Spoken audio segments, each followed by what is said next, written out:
The desert is quiet. The night is a deep, star-pierced black. A thin, cold wind whispers across the hard-packed sand and scrub brush, carrying with it a profound sense of isolation. Far away, a line of pale, silent lights moves across the sky. They are not stars. They do not blink like a commercial jetliner on its final approach to Las Vegas. These lights move with an unnatural grace, executing turns that seem to defy the known laws of physics. They flicker, they vanish, then they reappear somewhere else entirely. Here, in the vast, empty darkness of the Nevada desert, people say that great secrets are hidden just beneath the surface of the earth. They point to a place that officially, for a long time, did not exist. A place called Area 51. What really goes on inside Area 51? This is the question that has echoed through the decades, a persistent hum beneath the noise of modern life. For years, the United States government offered no answers.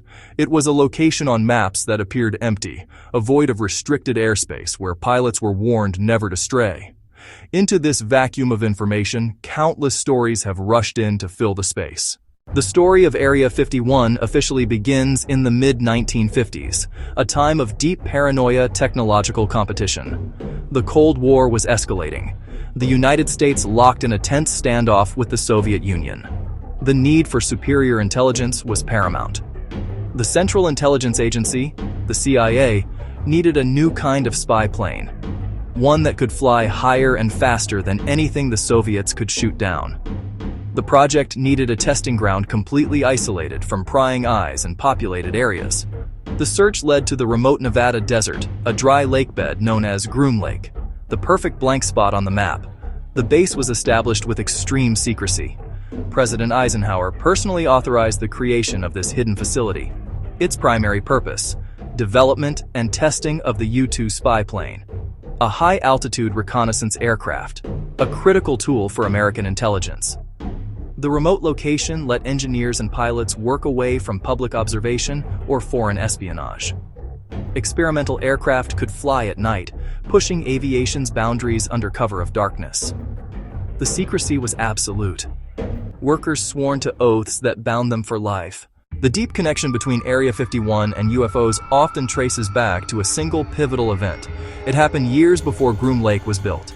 In July of 1947, near Roswell, New Mexico, rancher W. Mac Brazel discovered a field of strange debris. The material was unusual: metallic foils, tough paper-like substances, small, lightweight beams. The Roswell Daily Record ran a headline: Army Air Forces captured a flying disc. For a brief moment, it seemed like proof of extraterrestrial visitation. The excitement was short-lived. The military quickly changed the official story. The day after, a press conference was held. Officials claimed it was a weather balloon. The debris was shown to reporters and the incident closed. Many felt the explanation was too simple, and doubt grew.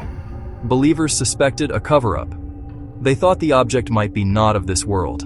That idea connects directly to Area 51. If the military recovered something extraordinary, they'd need a place to study it. Section 4. The Man Who Said He Knew. The mythology surrounding Area 51 was supercharged in the late 1980s by one man. His name was Bob Lazar. He came forward in televised interviews with a Las Vegas journalist, using a pseudonym at first. Lazar claimed he was a physicist at a secret facility called S4 near Papoose Lake. His story wasn't just about strange lights in the sky. It was a detailed first-hand account from someone who said he'd been inside the most secret project on Earth. He said his job was to reverse engineer propulsion systems of recovered craft. He said he personally saw 9 different alien spacecraft. He said they were stored in hangars cut into the side of a mountain at S4. He described the crafts as sleek. He described them as seamless. He described a metallic finish, unlike any known alloy. He called them sport models. He said they were small, short-range reconnaissance vehicles. He described the interiors, noting very small chairs. He noted there were no visible seams or welding. His testimony was calm, technical, and disturbingly credible to many. He described a propulsion system based on anti-gravity. He said the craft were powered by a reactor using a stable isotope, element 115. Section 5. A Fortress of Silence. For the vast majority of its history, the U.S. government's policy on Area 51 was one of absolute and total denial. For decades, it was a non-place. If pressed, officials would offer vague statements about a military operating area or simply refuse to comment. The base did not appear on any public government maps, and the airspace above it was one of the most heavily restricted zones on the planet. This fortress of silence was not just a matter of policy, it was a physical reality. The security surrounding the base is legendary, a multi-layered system designed to ensure that whatever happens inside stays inside. The message was clear and unambiguous: do not get close. The perimeter of the base is a stark line in the desert, marked by little more than a simple fence and a series of intimidating warning signs. These signs state that security is authorized to use deadly force against trespassers. This box in the sky is one of the key reasons the base has remained so secret for so long. It prevents aerial photography and casual observation, effectively creating a dome of invisibility over the entire facility. Section 6. The Digital Storm and the Slow Reveal. In recent years, the mystery of Area 51 has been amplified by the power of the internet. The era of silent, grainy photographs, viral videos, global online movements. Summer of 2019, a bizarre illustration, a joke event created on Facebook. Title: Storm Area 51, They Can't Stop All of Us.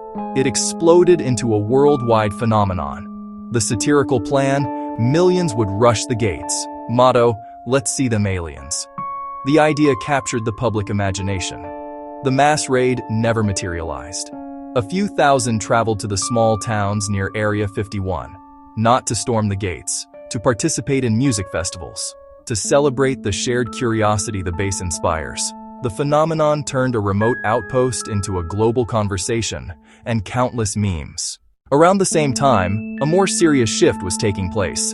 The U.S. government, particularly the Pentagon, began to slowly and cautiously acknowledge UAPs. In 2020, the Department of Defense declassified and released 3 videos taken by Navy pilots: FLIR, Gimbal, Go Fast. The videos showed objects that accelerated, stopped, turned. They moved with no visible means of propulsion. The slow trickle of official information continued. The U.S. Congress held hearings on UAPs. Intelligence agencies were tasked with producing reports. This official engagement is a dramatic departure from decades of denial and ridicule. They confirm the military is encountering objects it cannot identify. Section 7. The Unanswered Question. So, we are left standing in the dark, at the edge of the desert, looking toward a line of distant lights. The truth about Area 51 remains elusive, shrouded in layers of secrecy, history, and speculation.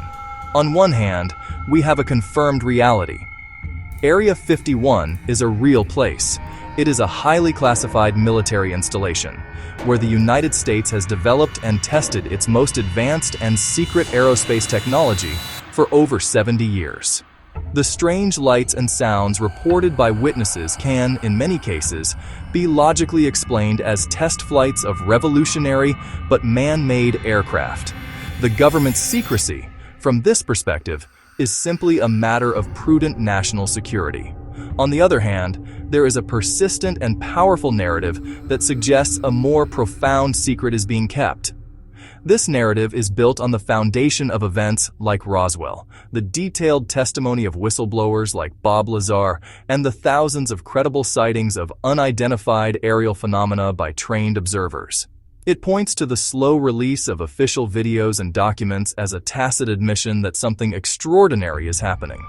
The truth may not be a simple choice between these two extremes. It could be a complex mixture of both. What do you believe is really happening inside Area 51?